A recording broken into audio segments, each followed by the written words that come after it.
계속해서 쾌락의 길로 간 아, 것이요. 한 평에 2억 정도 돼요. 한 평에 2억. 자식들한테 물려대도 네. 이게 또 예물도 안 지고 막 이러니까 그 와중에서도 또 욕심을 내는 사람. 위치상으로 제일 좋다는 데가 제일 작살난 케이스가 이렇게 분양 상가예요. 10년 전부터 한 개 층씩 계속 줄고 나가는 거예요. 진짜 상층분을 다 죽는 거죠. 웃기면 다 죽는 거예요.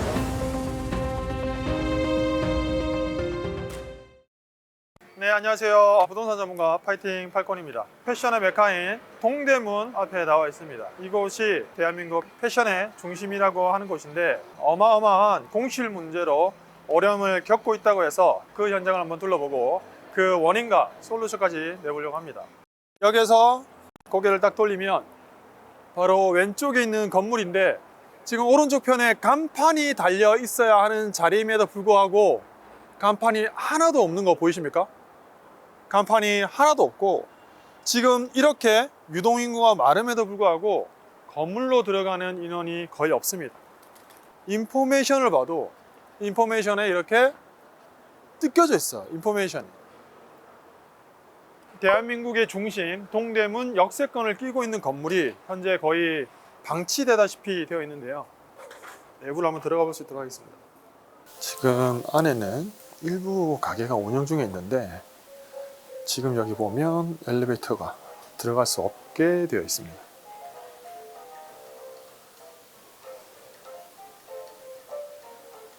위층도 들어갈 수 없게 되어 있고요. 그리고 건물 일부를 돌아보고 있는데 지금 중간중간에 공실들이 많이 보이긴 합니다. 그렇다고 해서 전부 다 공실인 건 아닌데 1층에 사람들이 바글바글 해야 함에도 불구하고 사람들이 없는 것을 볼 수 있어요. 정말 안타까운 현장이 아닐 수가 없습니다. 야, 지금 여기 엘리베이터에 와 전기 공급 일시 정지 예정 안내라고 되어 있고요. 미납금 합계 금액이 2억 원 되어 있습니다. 9층에는 메가박스가 있고 서울 중부센터에서부터 각 층마다 되어 있는 걸로 되어 있는데 지금 어느 층을 쓰고 있는지 한번 체크해 볼 수 있도록 하겠습니다. 자, 이게 엘리베이터를 탔는데 이게 운행하는 층은 통상 이게 눌러지고 아닌 층은 눌러지지 않거든요. 그러니까 2층도 안 눌러지고 3층, 4층, 5층은 볼링장이 되어 있네요. 6층 안 되고 7층, 8층 눌러지네요. 8층은 서울 중부센터가 있고 9층 메가박스 있는데 5층 어떤 곳이 한번 보고 9층 보고 왜 이렇게까지 됐는지 한번 파악해 볼 수 있도록 하겠습니다. 5층은 지금 이 볼링장이거든요. 와, 볼링장은 정말 크네요. 와, 이거 말도 안 되게 큰 볼링장이네요. 근데 성업 중이었을 때는 볼링장이 되게 좋았을 것 같긴 한데 지금 사람이 없는 건 아니지만 일부 인원이 볼링을 치고 있습니다. 지금 영화관에 왔는데요. 영화관에 한번 볼까요? 영화관 같은 경우에 지금 상가 건물이 이런 상태면 영업하는데 지장이 클 것 같은데. 진짜 아무래도 크죠. 저라도 영화 본다면 여기 이 건물이 살아있는데 오지 않을 것 같긴 한데 게다가 영화 요즘에 메가박스 수익률이 되게 낮아진 편이긴 해요. 왜냐면 집에 넷플릭스 보시죠. 넷플릭스라든지 그런 매체가 많아지면서 CGV도 그렇고 문 닫는 매장들이 굉장히 많아졌거든요. 근데 지금 여기 보면 이게 하는 거 맞아요? 이게 사람이 메가박스에 사람이 하나도 없어요. 와, 한 명도 없어. 저쪽에 DDP가 동대문 프라자가 보이고 사거리에 유동인구도 되게 많고 이런 곳인데 지금 여러분 놀라지 마세요. 공실이 아니고 여기가 여러분들 매일 가시는 메가박스입니다. 메가박스에 손님이 하나도 없어. 게임존이고 뭐고 이 큰 곳이 통통 비었어요. 여기 안쪽에도 보면 영화관을 끼고 있는 상가들. 와, 여기 너무 심각하다. 와, 여기 너무 심각한데? 영업 진짜 되나? 와, 상황이. 와, 여기 건물이 그러네. 여기 밑에는 아예 불이 다 꺼져 있네요. 불이 다 꺼져 있고 에스컬레이터도 운영하지 않고 너무 심각한 상황임을 볼 수 있습니다. 안녕하세요, 사장님. 전망 하나 여쭤보고 싶어서 왔는데 굿모닝 시티에 생각보다 공실률이 좀 많다고 해서 한번 현장을 촬영하게 됐는데 이렇게 또 장사를 하시길래 실제로 하시는 입장에서 어떠신지 한번 인터뷰 좀 하고 싶어서. 사장님 영업하신 지는 얼마나 되신 거예요? 지금 20년 가까이 됐죠. 20년 가까이 하신 거예요? 네, 2002년도부터가 네. 그때부터 했으니까 그러니까 20년이 넘은 거죠, 사실은. 근데 처음에 분양하고 나서 어쨌든 뭐 분양 사기 어쩌고 저쩌고 했다가 정상화 한번 되긴 됐었잖아요. 2008년도에 그때 오픈을 했는데 쇼핑몰이 크고 하니까 다 차지를 못했어요. 그러다가 대형 몰을 좀 넣자, 대형 업체를 넣자 이래 가지고 중간에 이제 청을 이제 비우고 하는 그 사이에 계약자들끼리 또 뜻이 또 이제 안 맞는 이제 그런 경우도 있고 뭐 이래 가지고 계속해서 이렇게 이제 쾌락의 길로 간 거죠. 그렇지. 문제가 뭐냐면은 청마다 업종이 정해져 있거든요. 네. 정해져 있는 그 업종으로 아. 채우기가 또 쉽지가 않아요. 여기는 층마다 그 업종이 정해져 그렇죠. 있어요? 정해져 있어요. 예를 들어서 뭐 3층에는 남성복, 네. 뭐 1층에는 여성복, 뭐 이런 쪽으로 이렇게 딱 정해져 있기 때문에 인터넷 쇼핑몰 이런 게 이제 활성 안 됐을 때는 이제 네, 찾아오는 그렇죠. 사람들이 있어서 많이 좀 이제 그래도 찾았었는데 네. 거기에 이제 그런 쪽으로도 많이 이제 이렇게 흩어지고 하니까 이게 이제 계속 빠져나가다가 결국 이렇게 된 거예요? 그렇죠. 이제 그것을 좀 잘해보기 위해서 업종 그런 데 상관없이 네. 이렇게 넣으려고 하니까 다른 층에서 왜 갖다 그거는 업종이 정해져 있는데 왜 딴 것을 갖다가 넣느냐 뭐 소송을 제기하고 이러니까 그게 갖다 이제 제재도 뭐 할 수가 없는 거죠. 이게 평수가 8평 정도 되죠? 11.5평 정도. 그러면 그때 당시 분양가가 얼마 정도 받으죠? 10평 단위로 분양을 했는데 10평 같으면 한 3.5평 정도 실평수. 그 당시 한 1억 5천, 1억 7천 정도 1억 7천 들어갔어요. 정도? 상층 보니까 1층은 아마 그 정도 평수면 한 4억 이렇게 했을 것 같아요. 1층은 한 구자당 이 평수가 틀려요. 네. 저 1층 같은 경우에는 그건 한 평밖에 안 돼요. 한 평에 2억 정도 돼요. 한 평에 2억이요? 예. 1.2평 정도 되는 1.2평에 2억? 2억 2천인가 뭐 그래요. 그러면 지금 이렇게 층이 비어 있는 건 한 몇 년 정도 된 거예요, 지금? 한꺼번에 다 빈 게 아니고 시간을 이렇게 두고 이렇게 이제 비었는데 요 바로 밑에 층은 예식장을 했어요. 예식장. 예식장을 하다가 코로나를 겪으면서 예식장도 이제 안 돼 가지고 나갔죠. 그게 갖다 한 5년 전쯤 돼요. 그 밑에 이제 층들은 5년에서 10년 사이에 그렇게 이제 그게 점점 예. 하나씩 비면서 그렇게 된 거고. 지금은 이제 1층만 하고 있는 상태죠. 마지막으로 그러면 굿모닝 시티 자체를 재건축을 한다고 이제 동의율이 뭐 70%는 넘었다라고 얘기하는데 그건 혹시 뭐 어떻게 진행되고 있나요? 한 3천 뭐 200명, 200명. 200명 이래 되는 거예요. 그 한 사람 한 사람들이 다 갖다 주인이에요. 주인이 그렇게 많다 보니까 뭐 주택 재건축하는 거하고 똑같아요. 어떻게 보면 동의율이라는 게 있어요. 네. 그 주인들이 동의를 해야 되잖아요. 네. 이게 동의를 갖다 한 뭐 80% 정도 이제 해야 된다 이런 이야기죠. 여기에 보다시피 임대료도 거의 나오지도 않아요. 네. 이렇게 이제 장사를 하고 있고 나머지는 이렇게 다 비어 있는 상태에서 관리를 하는 요원이 있어야 되잖아요. 그렇죠. 그 관리인들이 또 이제 급여를 줘야 되고 네. 또 이제 전기도 갖다 이렇게 써야 되고 또 물도 써야 되고 이러다 보니까 거기에 대한 관리비를 이제 청구를 하는 거예요. 네. 3,200명한테. 네. 그걸 갖다 지금 약 20년 동안 계속 관리비만 내고 구분 소유자들이 하니까 정말 화가 날 거 아니에요. 근데 그 사람들이 지금 이제 나이가 들어 다 죽어요. 지금 이제 다 죽어가는 이제 그런 상태예요. 이제 뭐 자식들한테 물려대도 네. 이게 또 예물단지고 막 이러니까 그래서 이것을 다 정리하자 하는 주류가 그런 쪽으로 이렇게 이제 분위기가 흐르는 거죠. 그 와중에서도 또 욕심을 내는 사람이 있죠. 그렇죠. 옛날 분양대금으로 낸 게 돈이가 1억인데 네. 2억인데 2억짜리가 1억도 안 주려고 그러고 1억 하면은 뭐 한 5천만 원도 안 주려고 하니까 그거 갖다 나는 동의를 못 하겠다. 많은 사람들이 있으니까 그것을 의견을 통합하기가 그렇게 쉽지는 않아요. 인간사가 다 그런 것 같아요. 동의율이 70%가 넘었다는 얘기가 있던데. 동의율이 그래 하더라도 막상 이것을 이제 구매를 하겠다고 하는 회사가 뭐 상당한 자산이 있어야 되는가 봐요. 그런 자산이 있는 그런 회사가 그렇게 많지는 않은 것 같아요. 얼굴에 온화한 미소를 짓지만은 다 갖다가 그저 먹으려고 하는 것 같다. 아, 너무 감사드리고, 아, 진짜 근데 참 마음고생 너무 많이 하셨을 것 같아서. 그래요. 사람이 이제 살다 보면은 나 같은 경우도 이제 그 정년을 앞두고 아주 뭐 동대문에 그 당시에 광고도 아주 화려하게 나왔어요. 화려하게 나왔죠. 그때 가지고 이거 하면은 뭐 확실하게 뭐 투자가 부정이 된다고 맞아요. 쌓고 회사 생활 뭐 하던 사람이 뭐 그런가 보다 해가지고 바보같이 만든다.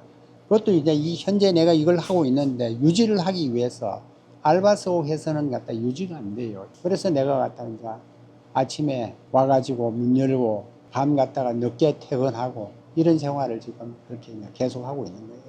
아, 알겠습니다. 사장님 힘내시고요. 힘내시고 그래요, 어떻게 잘 뭐. 해결되기를 바라겠습니다. 예. 너무 감사드립니다. 예, 아유, 예. 건강하십시오. 예. 건강하십시오. 예. 인터뷰를 했는데 마음이 너무너무 안타깝습니다. 인터뷰 할 때 음. 보니까 1층이 잘 나갈 때는 1.2평에 2억이라고 하시던데 지금은 또 어떤 상황까지 지금 흘러온 건가요? 지금은 한 평에 아예 거래 자체가 안 된다고 봐야죠. 이게 오픈 상가라고 하거든요. 이렇게 옷가게처럼 벽체가 없이 바닥으로 구분서를 한 데 있잖아요. 근데 은행에 거기 규정집에 보면 원래는 대출을 잘 안 해줘요.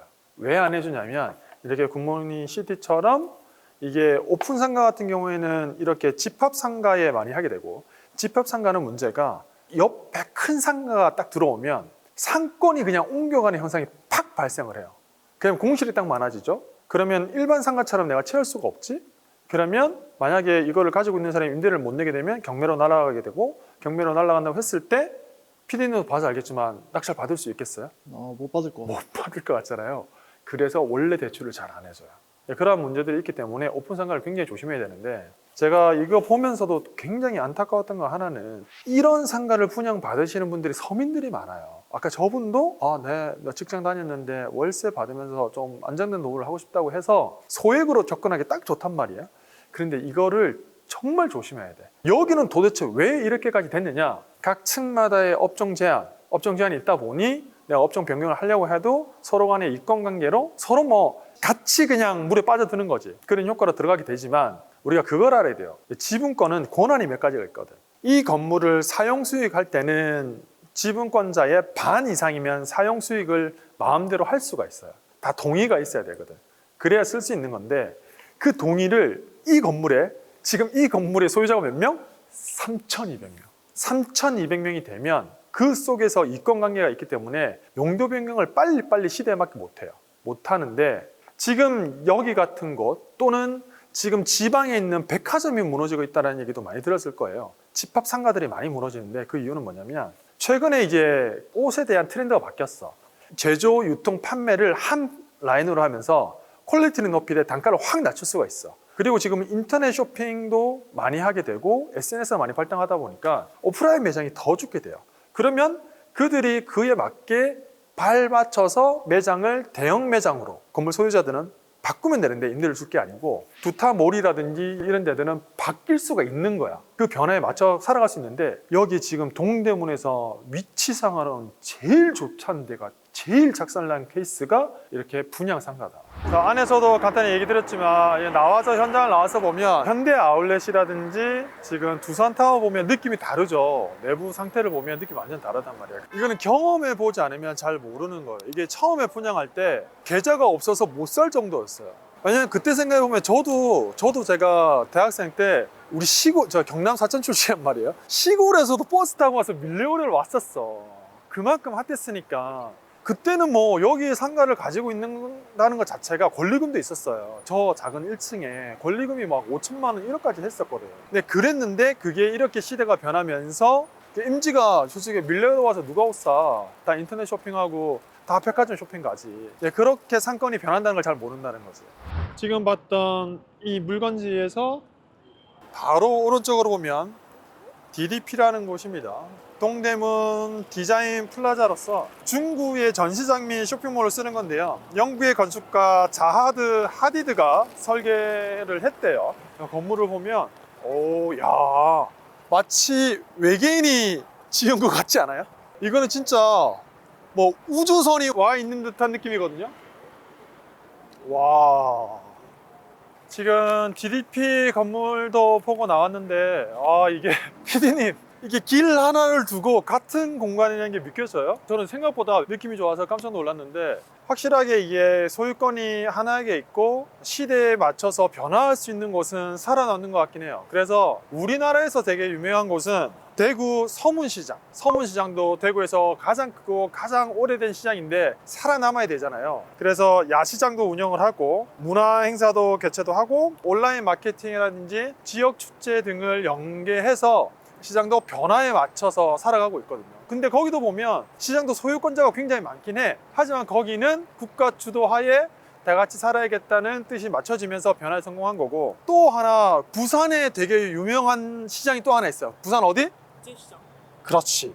부산 국제시장도 영화 촬영지로 활용도 되고 먹거리도 특화되고 스마트 결제 시스템이라든지 관광객을 유치하면서 되게 살아난 케이스예요. 그리고 제가 조종사였으니까 외국을 다녀보면 첼시 마켓이라고 있어요. 뉴욕에 있는 첼시 마켓은 예전에 공장으로 쓰던 곳인데 거기가 공장이 현대화되면서 오레오 쿠키 알죠?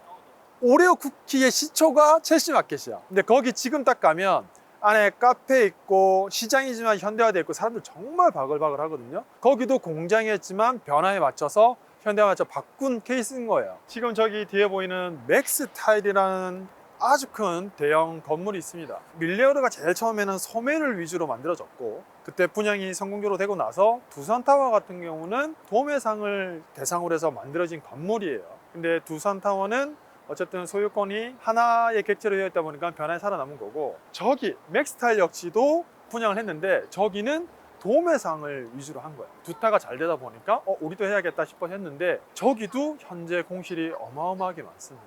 왜냐면 도매도 시장의 변화가 많이 있었던 건데 예전에 도매 같은 경우는 우리가 어떻게 했어요? 나 아직도 기억나. 우리 사천에 있는 사람, 진주에 있는 사람도 새벽에 동대문 와가지고 물건을 떼서 팔았단 말이에요. 근데 지금은 어떻게 파는 줄 알아요? 중국에다가 수주를 해서 받아요. 중국의 사람들이 요즘은 어떻게 하냐면 제 지인도 그렇게 해요. 광저우를 많이 가거든요. 광저우 가면 그 시장이 있어요. 가서 계약을 맺어서 물품을 받아서 하기 때문에 퀄리티도 옛날에는 중국이 정말 안 좋았지만 지금은 퀄리티도 생각보다는 많이 좋아지고 온라인으로 제품 확인도 되고 물품 배송 이런 것도 다 확인이 돼서 이렇게 도매 시장을 많이 안 오거든. 그러한 변화가 있다 보니 지금 맥스타일 역시도 공실이 굉장히 많아지고 있는 거예요.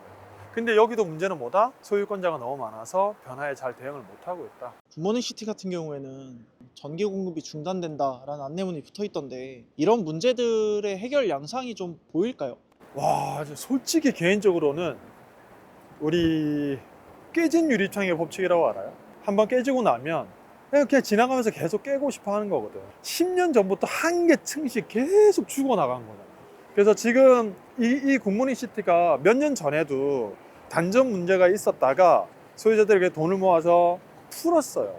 풀고 최근에 5억 정도 쌓여 있다가 3억을 감고 2억 정도가 아직 남아 있는 거야. 남아 있는 사람들이 그래도 살아야 될 것 같으니까 그 돈을 모아서 메꿨던 건데, 근데 한전 입장에서는 어떻게 할 수가 없어요. 무조건 끊을 수밖에 없어. 근데 저기 엘리베이터 끊기는 순간 진짜 상층부는 다 죽는 거지. 끊기면 다 죽는 거예요, 진짜. 심지어 에스컬레이터는 지금 전층이 멈춰 있는 상황이잖아요. 그러니까. 그러면 지금 9층에 아까 하시던 미용실도 있고 영화가 누가 걸어 올라와. 끊어지는 순간 다 죽는 거니까. 그러면 1층은 자동 침몰이다. 근데 저거를 어떻게 해결을 할 수가 없어요, 그 누구도. 저는 말씀드리고 싶은 건 이미 깨진 유리를 다시 붙일 수는 없다. 완전히 녹여버리고 새로 만들지 않는 이상 테이프를 붙인다고 해도 상처뿐인데 깨진 유리가 되지 않도록 처음부터 올바른 선택을 하는 것들이 굉장히 중요하지 않나. 특히 상권도 옮겨가잖아요. 원래 연남동은 상권이 옮겨간 거고 홍대 쪽도 보면 상권이 싹 옮겨가요. 특히 신도시 같은데 우리가 옛날 구도시면 신도시 생긴다고 되게 좋아했거든. 근데 그러면서 신도시가 생기면서 문제가 뭐가 생겼냐면 구도시면 상권이 확 슬럼화가 돼요. 이게 진짜 문제거든. 근데 그게 단기간에 발생하지 않고 한 3에서 5년 거쳐서 발생하기 때문에 일반인들 그걸 인지하기가 굉장히 힘들어. 그래서 특히 이런 집합 상가는 3에서 5년도 아니야. 잘 되지 바로 옆에 탁 지어버리면 상권이 쑥 뺏길 수 있다는 걸 정말 조심해야죠. 그걸 알고 처음부터 선택할 때 선택을 잘해야 된다는 말씀을 드리고 싶은 거예요.